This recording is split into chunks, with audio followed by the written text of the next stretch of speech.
Welcome to episode 3 of season 4 of Open Air Sonar. Any unauthorized use of this episode is strictly authorized. Share the fuck out of it. I don't care. But the views and opinions are that of the host and do not represent the views of Cryovato Records or those crazy broads from 6 Degrees to a Belly Dancer.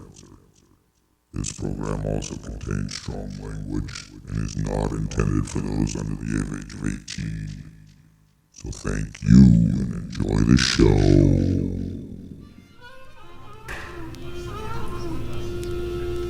I'm a stranger, just blowed in your town, so I've won my train fare home, so I have no worries on my brain.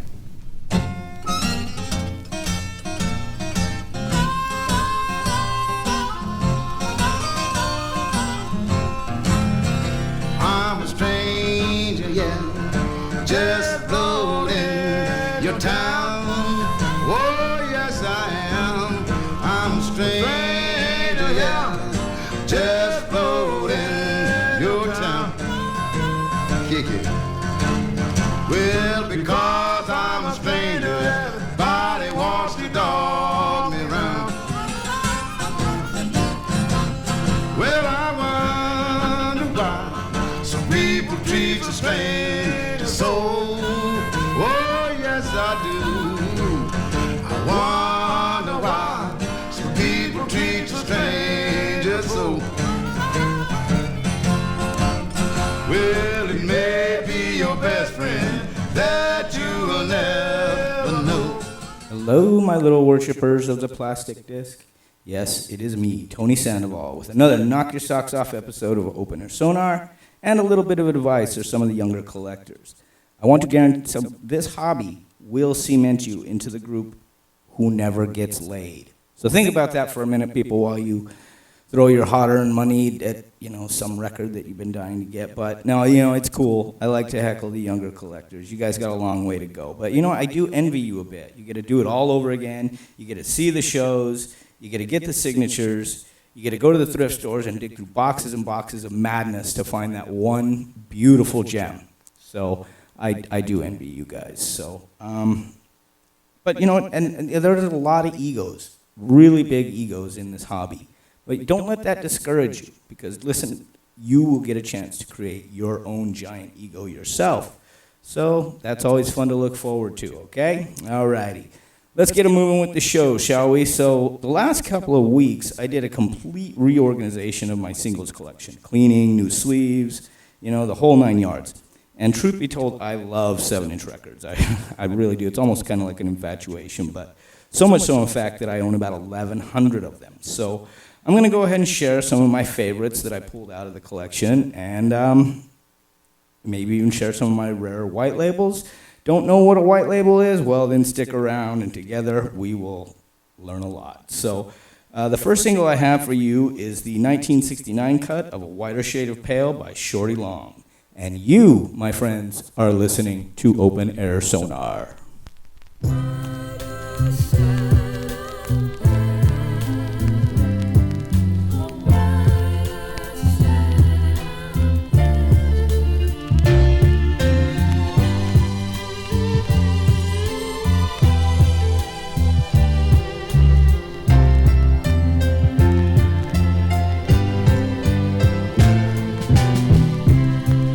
We skipped the light fandango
That was the 1969 cut of A Whiter Shade of Pale by Shorty Long. And I think he really does that song justice. You know, I think Procol Harum would be really proud, and I think he did a great job with that song. But Long was born in Birmingham, Alabama, and came to the Motown label in 1963 from the Tri-Fi Harvey label, owned by Barry Gordon's sister Gwen and her husband Harvey Fuqua.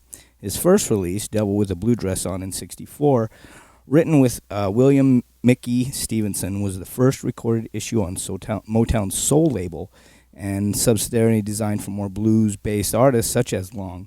And while this song never charted nationally, the song was covered and made a hit in 1966 by Mitch Ryder and the Detroit Wills. So, unfortunately, on June 29, 1969, Long and a friend drowned when their boat crashed on the Detroit River in Michigan.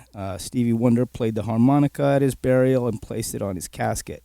Afterwards, writer Roger Greene's epitaph stated, "So there endeth the career of a man who sang what he wanted to sing. Everything from the blues to romantic ballads, from wild and crazy numbers to a utopian vision of heaven on earth. Short in stature but big in talent, he entertained us and amazed us. And finally, he inspired us." So thank you, Shorty Long, for that hit. And you are missed, my friends. So, okay, on to our next tune. So this takes us to the 1962 cut of Skeeter Davis, "The End of the World." Don't go anywhere, people. You are listening to Open Air Sonar.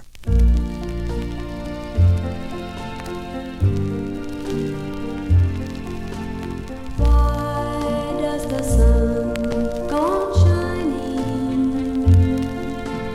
Why does the sea rush to shore? Don't they know it's the end of the world? 'Cause you don't love me anymore. Why do the birds go on singing? Why do the stars glow above? Don't they know it's the end of the world? It ended when I lost your love. I wake up in the morning and I wonder why everything's the same as it was. I can't understand, no, I can't understand how life goes on the way it does. Why does my heart go on beating? Why do these eyes of mine cry? Don't they know it's the end of the world? It ended when you said goodbye. Why does my heart go on beating? Why do these eyes of mine cry? Don't they know it's the end of the world? It ended when you said goodbye.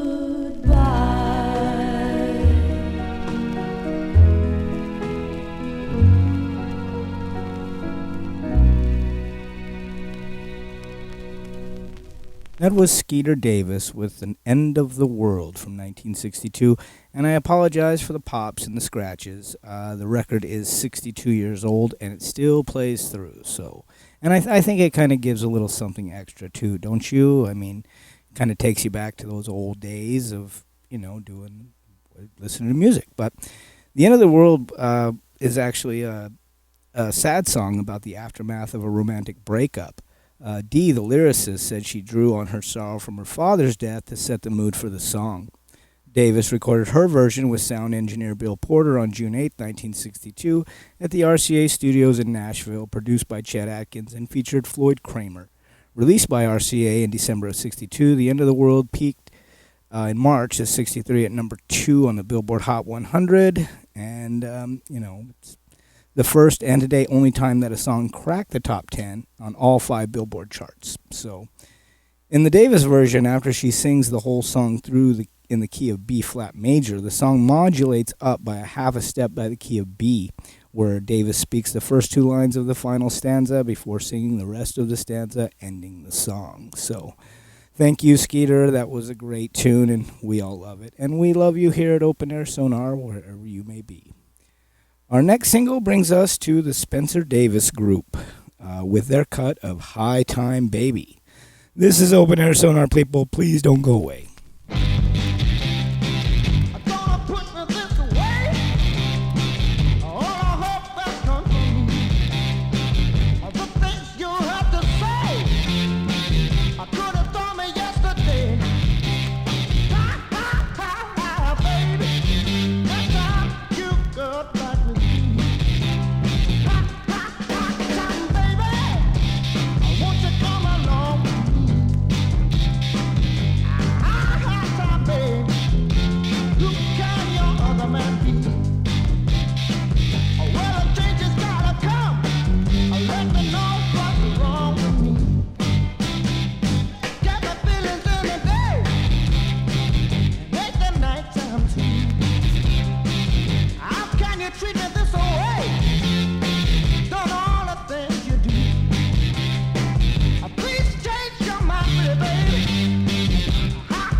That was the Spencer Davis Group with High Time Baby from a 1966 release.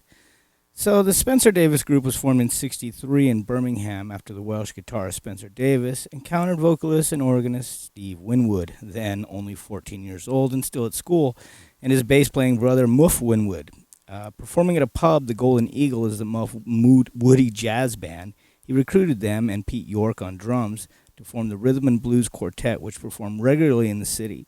In 1964, they signed their first recording contract after Chris Blackwell of Island Records saw them at an appearance in a local club. Blackwell also became their producer, and Island was a small independent label at the time.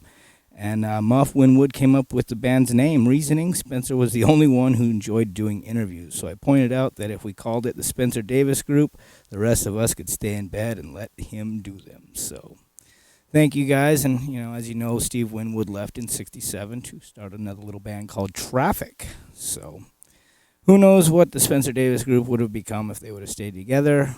But anyway, we got great music out of Steve Winwood with Traffic and all the other shit that he did. But alrighty, people, let's move on to our next tune here. So our next track brings us to Donovan with his single Hurdy-Gurdy Man from 1968. This is Open Air Sonar.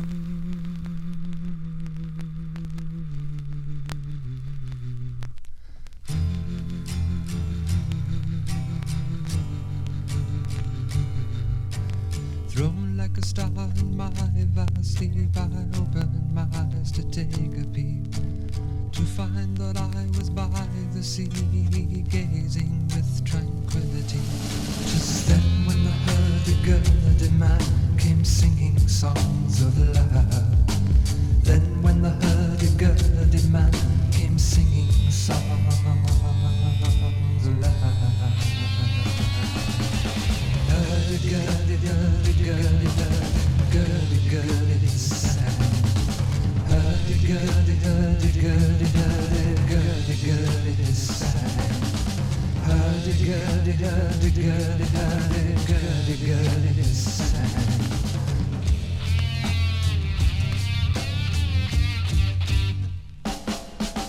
Histories of ages past, unenlightened shadows cast down through all eternity, the crying of humanity. 'Tis then when the hurdy-gurdy man comes singing songs of love. Then when the hurdy-gurdy man comes singing songs of love.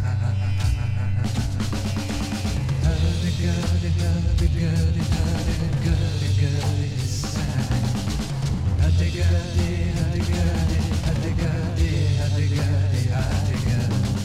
Hurdy-gurdy, hurdy-gurdy, hurdy-gurdy, sang.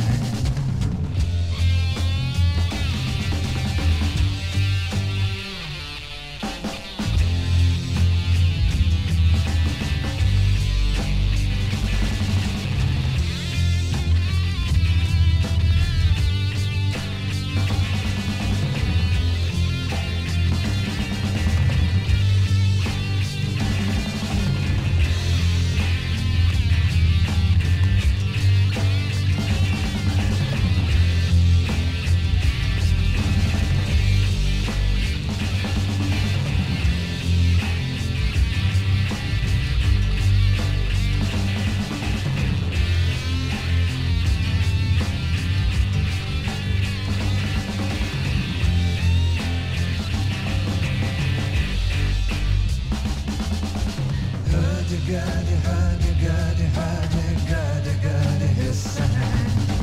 Here comes the roly-poly man and he's singing songs of love. Roly-poly, roly-poly, roly-poly, poly, sang. Hurdy-gurdy, hurdy-gurdy, hurdy-gurdy, gurdy, sang. Hurdy-gurdy, hurdy-gurdy, hurdy-gurdy, gurdy, sang. That was Donovan with The Hurdy-Gurdy Man from a 1968 release. And I know the Pops and the Click, again, this record is almost 60 years old, and I'm sure during when it came out, it was played a lot. And in fact, it's a miracle that I actually even have a copy that plays all the way through.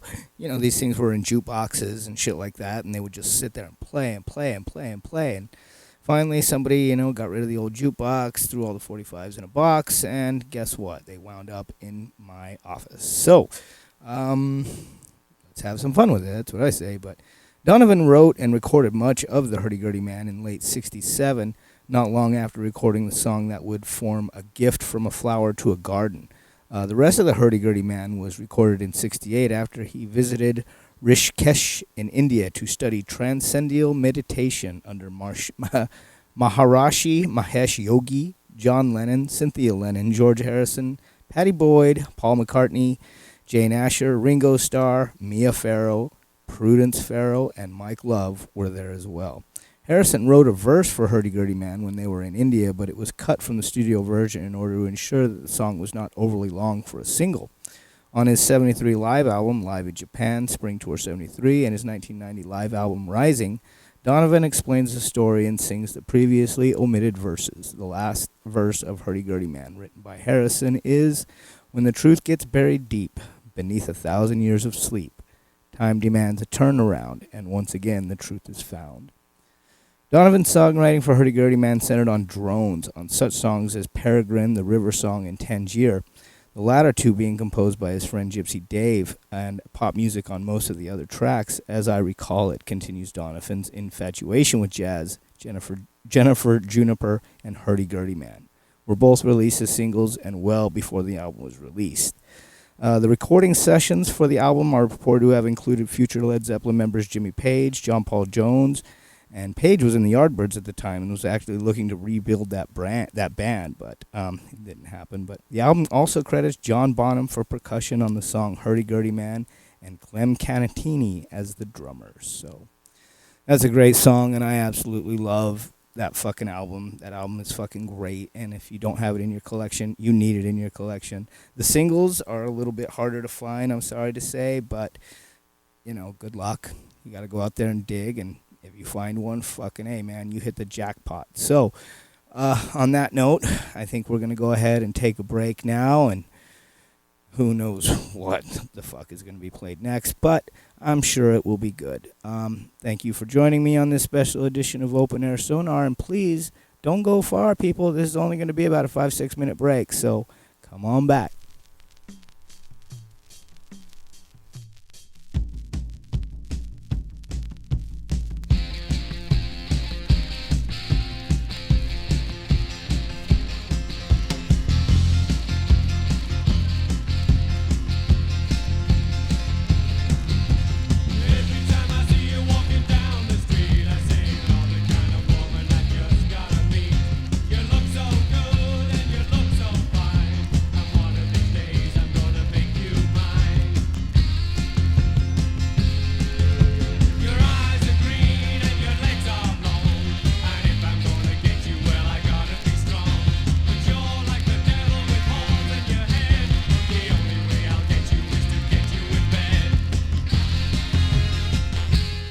I just called to say I love you.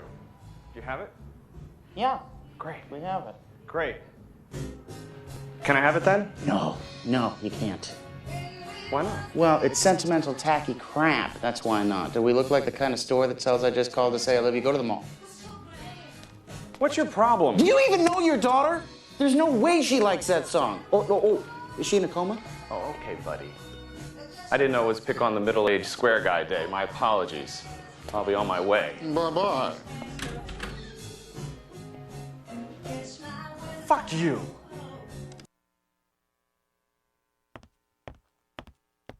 Hey, come over here. What's up? I gotta tell you something. What do you got to tell me? No one followed you into the Arby's we're in, right? No one. Okay, Arby's has a brand new sandwich they want me to tell you about. What is it? Wait, you sound like you're copying my voice a little. If I'm with someone for a couple seconds, it just happens. You start copying their voice. Yeah. Well, that makes it very confusing because commercials are usually designed to be heard from outside of the room, you know, so it's just going to be confusing to know who's talking if you're doing my voice. Well, that's too bad. People should be smarter. Arby's. Meat sandwich. Have you ever had this happen to you? Help! Help me!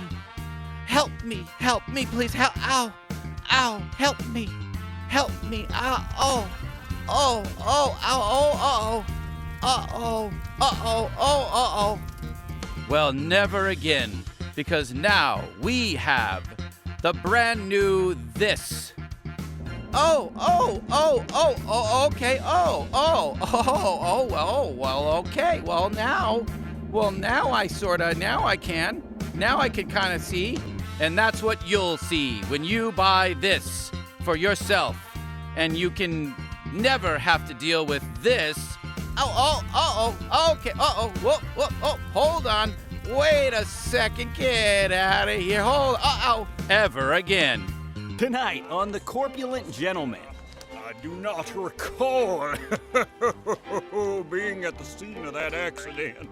And quite frankly, I think it is just an attack on a free speech for corpulent gentlemen. I can't wait to see what allegations are in store for me next time. I'm in a lot of trouble now. Oh no, I've booked all my dates for the same evening. Can I get some order? Can I get a side of order with this law? How is a corpulent gentleman such as myself gonna get out of this one? Does anybody have a lighter for my 3 cigars? I'll be right back. I gotta take a shit. Hey, listen here. I want you to meet my son. Hey, son, come out here. Hey, what's up? Yeah, I want you to meet him. He's looking for a wife. Yeah, I really need a wife. Yeah, so he's 5'2". 500 pounds. Wears diapers. And he's ready to marry. I'm ready to marry right now. Okay. It's been a long time since I've done anything with anyone, and I really want someone. Okay, that's it. See you guys. Bye. Oh, fuck, we forgot to wait. contact Is there a info. number? Oh, no. No. But we didn't get... no, we're good. Okay. Okay. Bye, guys. Bye. Coming soon from Galacto Records, the sounds of Guy in a Hole, with hits like this. Help! Help! Somebody help me! Help me! Help!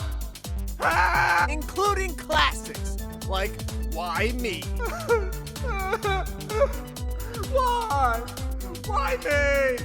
At night, coyotes pee on me. God, please! Don't let it turn to night again. The coyotes pee on me at night.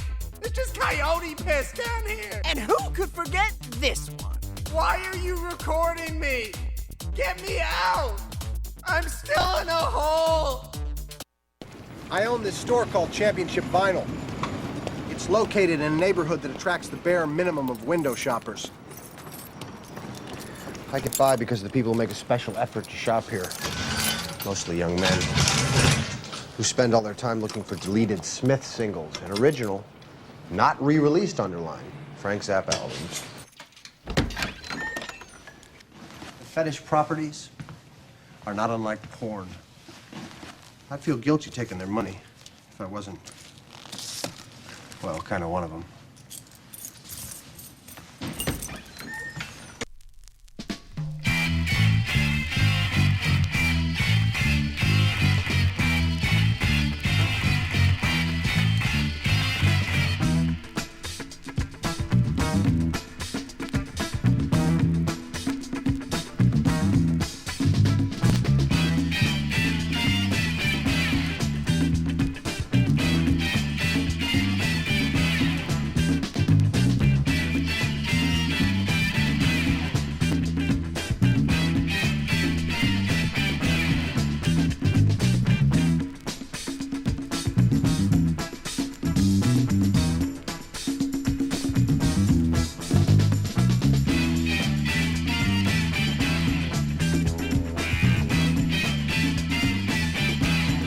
Welcome back, everyone, to Open Air Sonar, the singles show, where I have pulled from my sacred collection to give you the best 7-inch experience of your life. And hey, ladies, it's not the size of your pencil, but how you write your name, okay? Fuck. But anyway, so in the beginning of the show, I spoke of the labels on the 7-inch, and you can generally tell the year it was pressed by these labels. You know, and in the 60s, the Motown label, it was purple, and it had Gordy's name on it in cursive. And, you know, you had the Atlantic red and blacks before they switched to the light blue.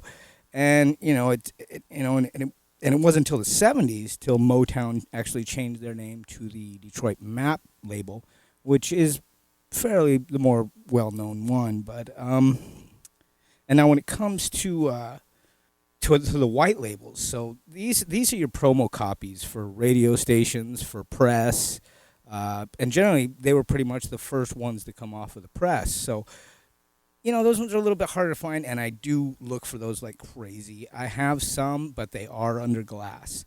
But I will pull some for you guys so we can get them into this round. So, but I do love those white labels. But all right. But I do have another rare cut for you right now. This is the extremely rare 7-inch of Judas Priest. Some Heads Are Gonna Roll from the 1984 release, Defenders of the Faith. Stick around, people. This is going to be a good one. This is Open Air Sonar.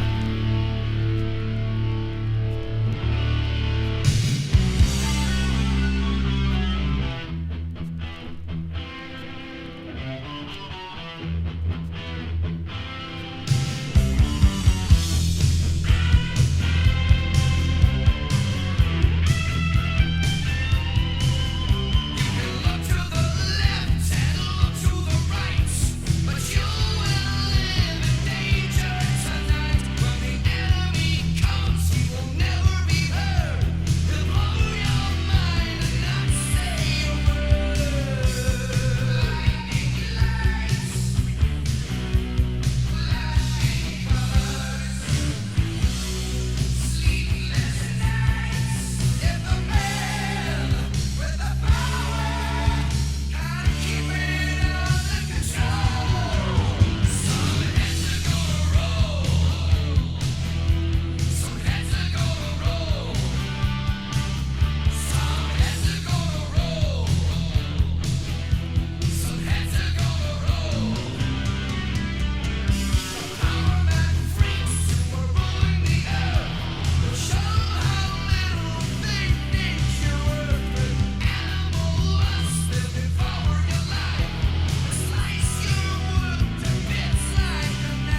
That was Judas Priest with their cut of Some Heads Are Gonna Roll from their 1984 release, Defenders of the Faith. So I have the Japanese press of this along with the companion 7-inch, which I just played for you, in mint condition. So I had to do some seriously reaching out to some collectors in Japan to get it, and it was totally worth it. And I want to thank all the folks in Japan. Masa, you're the fucking man for helping me track this bad boy down. So totally worth it. So if you guys get the chance and you're digging and you want the Defenders of the Faith, make sure you get the Japanese press along with the companion 7-inch because it just makes it 10 times better. So is what really did it for me with this album. I mean, the music is great. Don't get me wrong. The music is fucking badass. But the cover art is just fucking amazing. It's done by this guy named Doug Johnson, who also designed the Hellion in Screaming for Vengeance and depicts the Battalion, a horned tiger-like land assault creature with Gatling guns and tank tracks conceptualized by the band. The back cover contains a message. Rising from darkness where hell hath no mercy, and the screams for vengeance echo on forever. Only those who keep the faith shall escape the wrath of a Battalion, master of all metal. God, I fucking love Judas Priest. And this one will go out to my buddy Jerry in Salt Lake City. I know he's a huge Judas Priest fan, and when he came to visit, I showed him this set, and he absolutely loved it. But, oh, excuse me. Anyway, marching on, people, on to our next cut I have for you. I pulled this as a white label that I pulled out from under glass. Okay, so this is the 1987 cut of In God's Country from the 87 release, The Joshua Tree. Please stick around, people. There's only a few songs left. This is Open Air Sonar.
That was U2 with their In God's Country from the 87 release, The Joshua Tree. So that was, the Joshua Tree was their U2's fifth album, and it made them international stars with their greatest critical and commercial success. and one of the world's best-selling albums all time with 25 million copies sold. And it produced the group's only 2 #1 singles in the U.S. to date with or Without You, and I still haven't found what I'm looking for, which is kind of crazy, right? Because I've never seen those singles in a 7-inch, but I found this one in a 7-inch, so it has me wondering, was this like a mistake? Did they print a few of these before they decided what the single was going to be, and a few got out? I don't know. Whatever the case may be, is I've got one, and I fucking love it. So I don't know. It's just fucking badass. U2 is badass anyway. So, I love U2 and everything that's upset. Anyway, moving on to our next single I have for you. This is Johnny Taylor with his 73 release of I Believe in You, You Believe in Me. Thank you for listening to Open Air Sonar.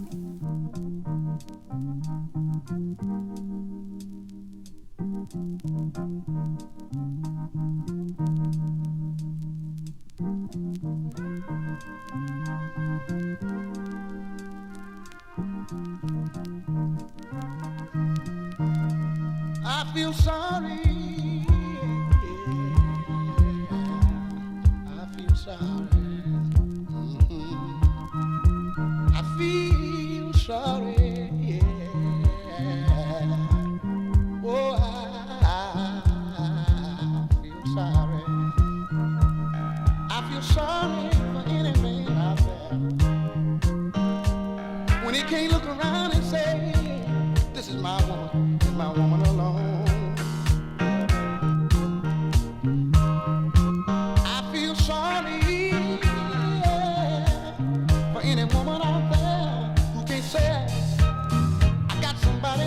Call my very own.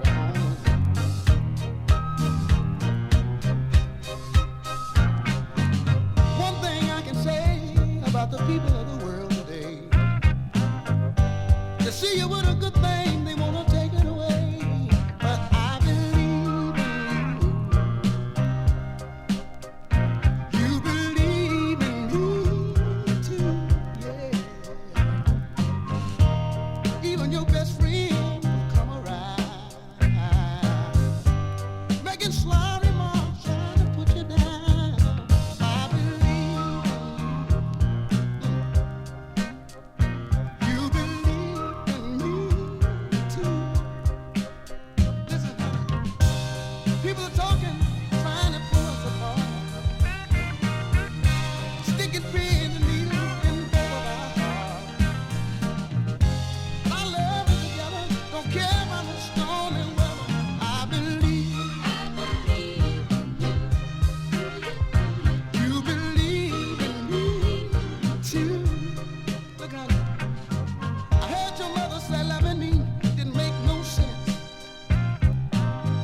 She put me down, you stood up in my defense. I believe. Anytime you go get your own mother, that makes me know you believe in me. Yeah. Here's another thing. We've had our hard time and almost didn't make it. We always worked it out and never tried to fake it. I believe. You believe in me too, yeah.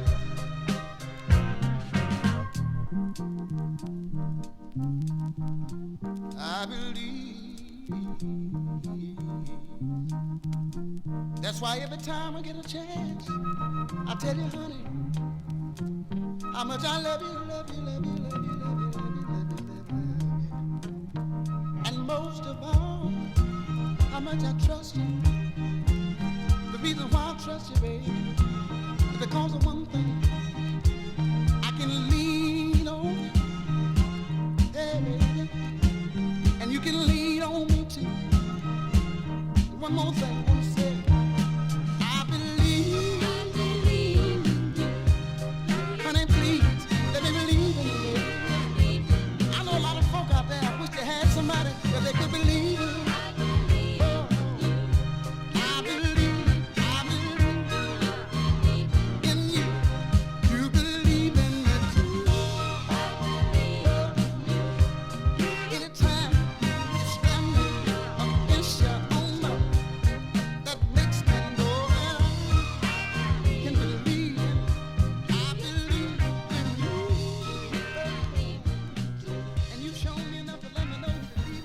That was Johnny Taylor with his 1973 cut, I Believe in You, You Believe in Me. You know, I like that tune. Simple yet elegant. You know, I mean, it hits all the marks. Great music, but Don Davis had originally begun writing the song in 1965 when he found himself 2 songs short while working to complete Taylor's Tailored in Silk LP. Davis chose I Believe in You, You Believe in Me as one of the songs that would fill out the album. The basic track was cut at Muscle Shoals Sound in Alabama, with members of its famed rhythm section, bassist David Hood, drummer Roger Hawkins, guitarist Jimmy Johnson, and keyboardist Barry Beckett. And Davis later overdubbed strings at United Sound Recording Studio, the recording studio in Detroit that Davis had bought in 1971, and released as a single in the summer of '73. I Believe in You, You Believe in Me was one of the biggest hits of Taylor's career, holding the #1 spot on Billboard's Hot Soul Singles charts for 2 weeks, reaching the 11th position on the Billboard and Hot 100 charts, and 35 in Canada. So that's a good one from Johnny, man, and I love that 7-inch, dude. It took me a while to track one down, but I found one. So, okay, on to our second to last of songs of our singles craziness that we have drug ourselves into. This is the 1977 cut of The Stranger from Billy Joel.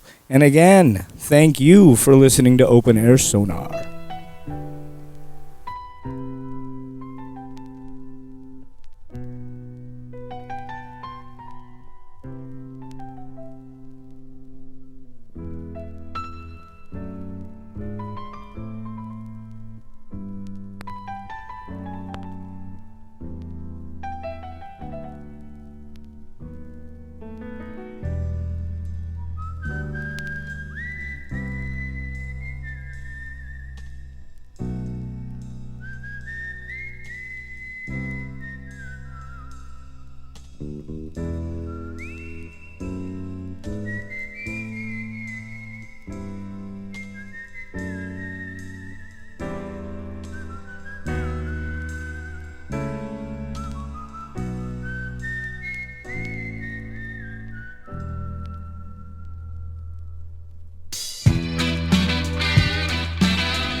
We all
That was Billy Joel with his 1977 single, The Stranger. So spending 6 weeks at number 2 on the US Billboard 200, The Stranger is considered Joel's critical and commercial breakthrough. 4 singles were released in the US, all of which became top 40 hits on the Billboard 100 charts. Just the Way You Are at number 3, Moving Out, Anthony's song, and She's Always a Woman to Me, both number 17, and Only the Good Die Young at number 24. Other songs, such as Scenes from an Italian Restaurant in Vienna, have become staples of his career and are frequently performed in his live shows.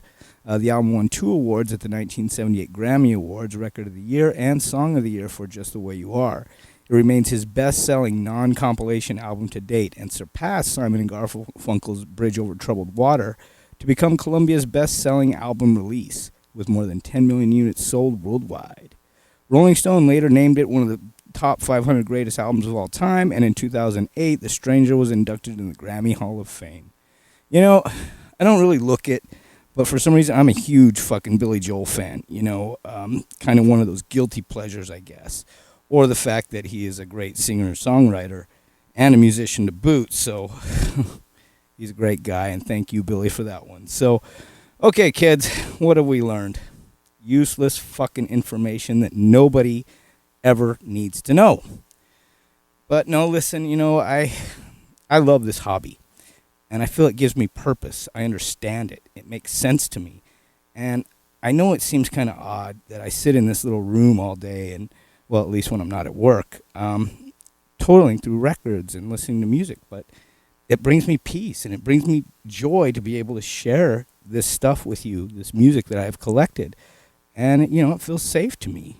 And the last, handful of years have been kind of tough on me, and it's been kind of tough on everybody, I guess. And I don't know, this is what I like to do now. And it's fun. It's fun for me. But, all right, I got a little bit personal with you, but hey, so don't worry about it. It won't happen again. But, for all of you guys out there who want that one song, you buy that record for the one song on that record, there is a better way.